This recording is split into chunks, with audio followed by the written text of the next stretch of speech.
habis masa sekolah lah. Tapi saya degil. Saya cakap, aku minat muzik juga.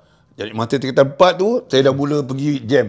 Jamming. Tu yang saya cakap jamming apa. Pergi studio lah. Studio kursi dengan kawan-kawan sekolah. Jam masa tu 1 jam RM6.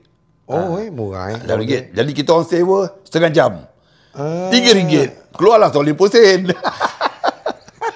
Dulu jom. Apa donate. Dia kata. Macam tu. Donate. Habis apa nama band kita? Nama band Pokai Donation. Dah Pokai donate. Jadi masa tu lah. Tapi masa tu okey, masa tu dah start main rock lah.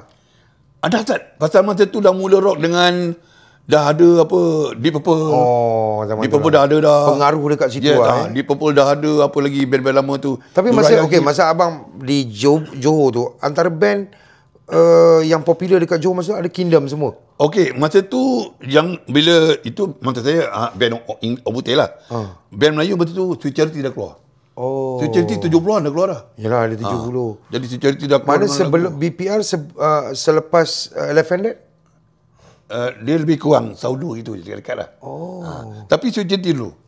Masa tu Sebab saya sekolah setahu saya kalau di sebelah macam Firestarter dengan band abang juga kan.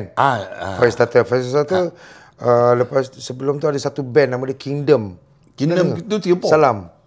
Kingdom di Singapura. Singapura. Bukan Johor. Bukan di Singapura. Penyanyi dia tu pun pernah ikut kita orang. Nama dia Eddie Rock Hantu. Imam kan?